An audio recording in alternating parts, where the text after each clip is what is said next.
Les decía que Carl Bohler, ahora lo dije bien, como Thomas Jacobson, de alguna manera desarrollaron a partir de lo que ya se conocía como un esquema básico de las relaciones comunicacionales o un esquema básico de la comunicación, desarrollaron la idea de las funciones del lenguaje. En particular, el primero que comenzó con esta tarea fue Jack Boehler, quien señaló que en las comunicaciones interpersonales había tres funciones básicas que se sucedían en su privilegio, es decir, había alguna que se destacaba por sobre las otras según la relación comunicativa.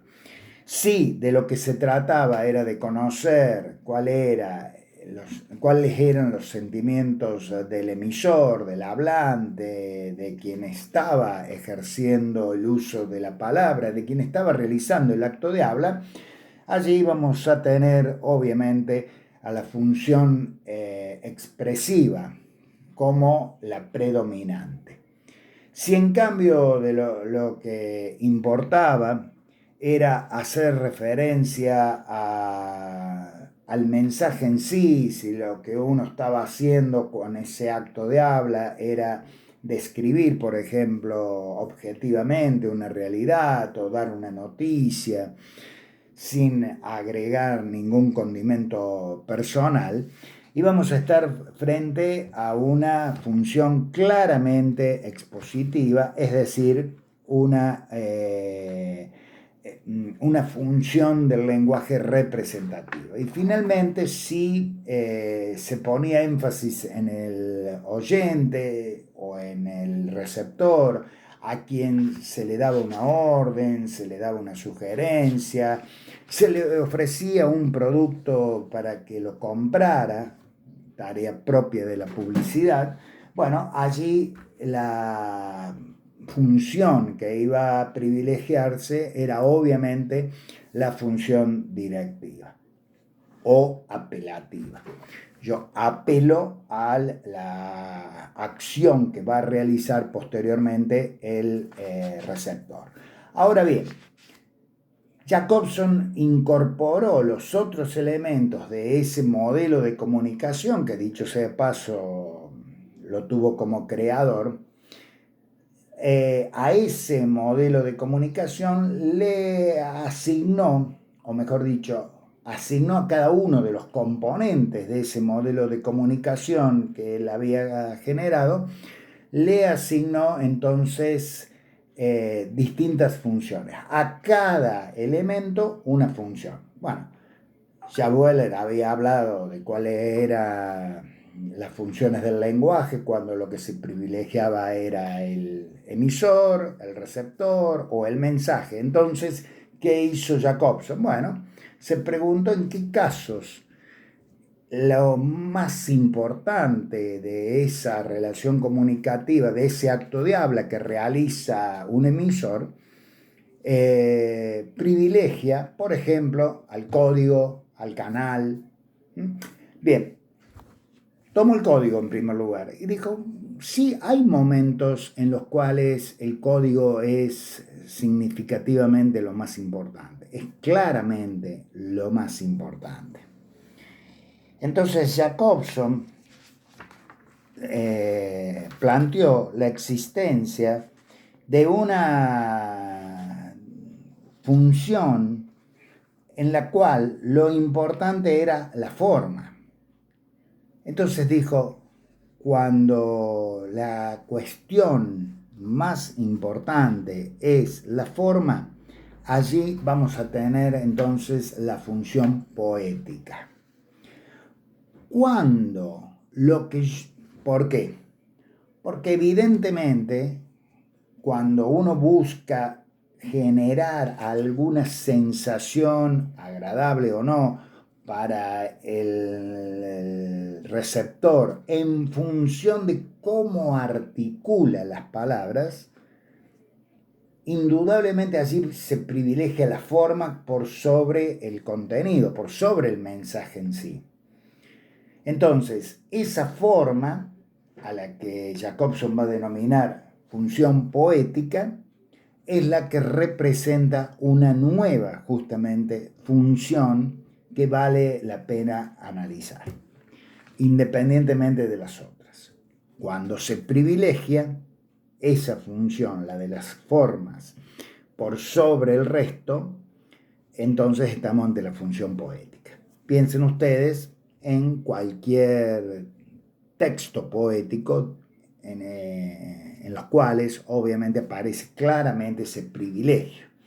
Si yo digo simplemente te quiero, no es lo mismo que decirlo en términos poéticos para que la otra persona sienta que mi elaboración de esa idea apunta a generar un placer estético fundamentalmente. ¿Qué pasa cuando se pone énfasis en el código? Bueno, allí nace lo que para Jacobson es la función paralingüística. ¿Mm? Él señala que esta función se registra particularmente cuando uno habla del idioma.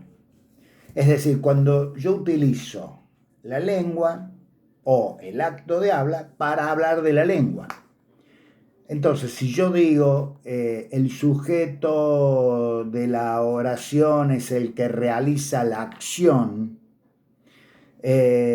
allí estoy hablando de funciones gramaticales y por lo tanto estoy haciendo metalingüística. Es decir, estoy hablando del lenguaje utilizando el lenguaje, utilizando nuevos términos. Finalmente tengo la función fática, es decir, la función de hecho es la que hace referencia al canal. Si yo les pregunto, ¿cómo están recibiendo este mensaje ustedes?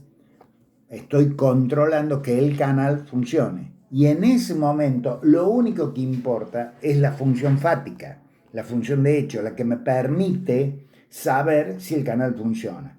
Supongamos, algo típico, alguien va a probar un micrófono, golpea el micrófono, ¿se escucha? ¿Sí? Bueno, gracias, ya está. No, ya se cumplió esa función a la que Jacobson detecta como o señala como una función distinta precisamente entre las funciones del lenguaje. Pero hay funciones sociales también del discurso. Como andamos de tiempo, bueno, vamos a tratar de hacerlo rápido.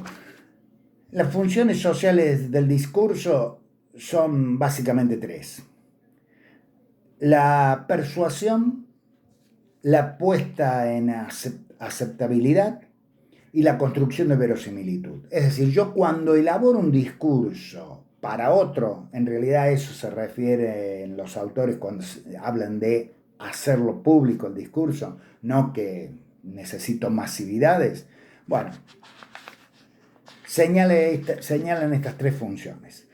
La función estrictamente vinculada a la puesta en aceptabilidad implica que lo tengo que manifestar lo que quiero decir. Si yo me lo callo, no hay función social del discurso, eso está claro. Lo hago para construir verosimilitud. ¿Qué significa construir verosimilitud? Que yo trato de elaborar proposiciones que sean creíbles. Y en tercer lugar, con todo esto yo busco persuadir. Es decir, busco que el otro haga algo o deje de hacer algo o se proponga hacer algo que me pueda de alguna manera interpretar mis intereses. Es decir, yo siempre que hablo lo hago con una intención. Esa intención se denomina la persuasión. Yo trato de convencer, que es vencer con, al otro siempre, y de eso se trata esta función social del discurso. Después hay dos o tres cuestiones que nos permiten hablar fundamentalmente de las relaciones simétricas y asimétricas. La relación simétrica en una relación social de discurso o de uso del lenguaje, de actos de habla, es cuando es la que se da entre dos personas que en esa relación son iguales. Ejemplo, entre todos los estudiantes de primer año de comunicación. La relación asimétrica es cuando alguien decide cuándo habla uno y cuándo habla otro y termina fijando las reglas de juego de esa relación conversacional. Ejemplo concreto, este que estamos viendo. Profesor, estudiantes. Hay una jerarquía en esta relación. Si me encuentro con alguno de ustedes en una cancha de fútbol, en la tribuna de un mismo equipo, es muy probable que la relación allí sea absolutamente simétrica. Pero aquí no. Aquí hay una relación donde uno tiene autoridad y el otro merece todo el respeto, etcétera, etcétera, pero la autoridad no la tiene. O sea, yo dispongo hoy que pasemos estos videos de tal hora a tal hora y punto. Esta es la relación comunicacional, porque uno tiene esa facultad. Lo mismo se da entre un jefe y un empleado, lo mismo se da entre padres e hijos, lo mismo se da, por lo menos hasta cierta edad, lo mismo es esa relación que existe entre quienes tienen el poder delegado en el marco de las autoridades políticas, por ejemplo, y el resto de la ciudadanía, etcétera, etcétera, etcétera. Ahora, hay una relación asimétrica importante que tenemos que tener siempre en cuenta, fundamentalmente la que establecen los medios de comunicación. Los medios de comunicación tienen siempre con sus lectores, sus oyentes, sus televidentes e incluso también los consumidores de Internet, tienen una relación asimétrica. Si no, vean cómo funcionan los logaritmos que determinan qué es lo que vos realmente ves en Internet y qué es lo que no ves en Internet, por más que tengas, como decía un viejo cantante brasileño, 1 millón de amigos. No vas a ver al millón de amigos, vas a ver algunos que indudablemente alguien te impone que veas. ¿Por qué? Por distintas razones, pero esencialmente porque tiene una relación con vos asimétrica. Él tiene el poder y vos, o yo, o cualquier otro consumidor común y corriente de Internet no la tiene. Y eso vale para prácticamente todas las redes sociales. Ya volvemos con el último video nuestro de hoy.